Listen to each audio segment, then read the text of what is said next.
surveillance cameras, subliminal messages in advertising, microchip implants directing our behavior. Welcome to the wired world.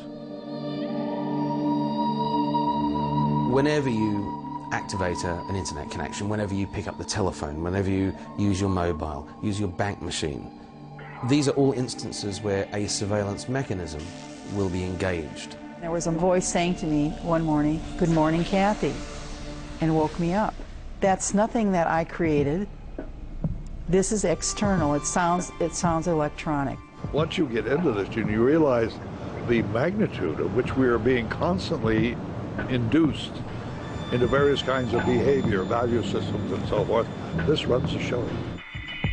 With the acceleration in the growth of technology, the fear has grown that we have become slaves to the wired world. Conspiracy theorists believe this technological change is a direct threat to personal privacy and freedom. As we've engaged digital technology, as we've introduced it into more and more aspects of our lives, we've increased the opportunity for surveillance. There's more opportunity now for government agencies, private sector bodies to work together to engineer privacy into extinction.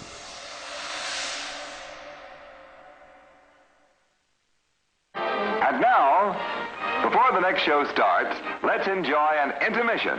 You'll find our snack bar chock full of good things to eat and drink.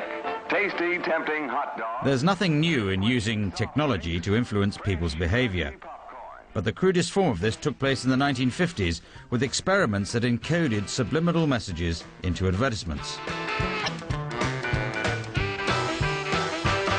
Subliminal messages are things we perceive at a non-conscious, non-cognitive level. We've learned how to use this in order to sell people, to train people, to educate, to reorient, to provide ideology. We use it for everything. It's a moneymaker, and it's extremely successful.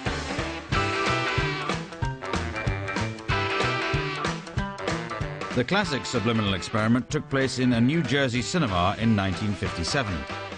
To see if audiences responded to subliminal commands, technicians flashed up simple messages during the movies. The messages read, "Eat popcorn, drink Coke." The story goes that sales of popcorn and Coke increased dramatically. In the year 2000 US presidential campaign, the Republican Party was forced to drop a TV ad attacking Democrat nominee Al Gore. In it, the word rats had flashed up for an instant. The Bush prescription plan, seniors choose. Once the story broke, presidential candidate George W. Bush distanced himself from the technique. The first I've heard of it is sitting here this morning. Campaigns take bizarre twists. This has got to be one of the more bizarre accusations. We don't need to be, as far as I'm concerned, our campaign, or the Republican, in this case, National Committee, doesn't need to be manufacturing, kind of subliminal message to get my message out.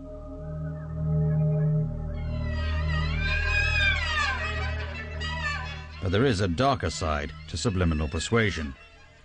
If true, it would seem to support the idea that technology is being used to control us. Across Europe and North America, reports on the internet claim that people have been subjected to audible subliminal messages. They hear voices or sounds in their heads telling them to carry out certain acts. Those that hear these sounds claim they are sent by the perps, a shadowy authority intent on controlling their lives. Dr. Arman Victorian has studied many cases of what is known as remote mind control.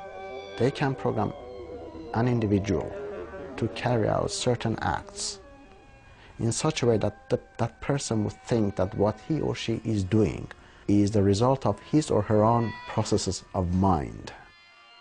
In recent years, they have been able to identify and isolate signatures in human emotions: fear, paranoia, despair, agony, anxiety, anger. Conspiracy theorists believe the perps use microwaves, radio frequencies, and in some cases holograms. And there is some evidence to support this. In 1977, the CIA admitted it had carried out mind control experiments during the 50s and 60s, under the code name MK Ultra.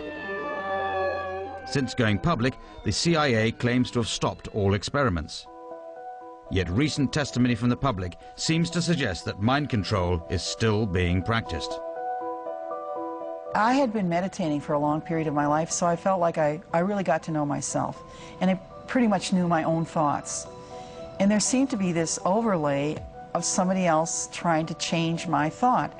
There was a voice saying to me one morning, "Good morning, Kathy," and woke me up. And it sounded like it was, it sounds metallic. They don't use that anymore. That's old style anyway. But it woke me up, and I thought, no, that's not my voice. That's nothing that I created. This is external. It sounds electronic, so I'm not going crazy. Sufferers claim these simple commands quickly escalate into noises that prevent them from sleeping, working, or living a normal life.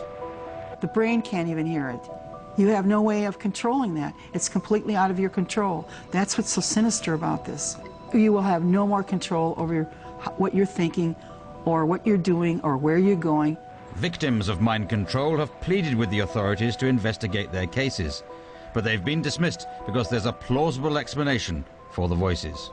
Auditory hallucinations are far more common than people actually realise. If we're talking about the odd occasion where you think you hear someone calling your name, or you think you hear an isolated word or two, if you think, on the other hand, that you're getting long messages giving you complex instructions, then seek psychiatric help.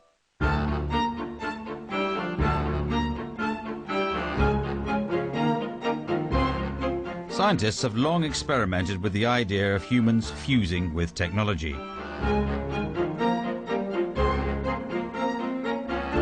Early experiments used microchips as a means of relaying messages to the human brain.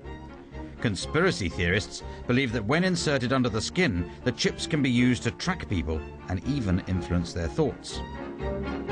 In 1998, Professor Kevin Warwick from Reading University performed an experiment to test the effectiveness of human implants.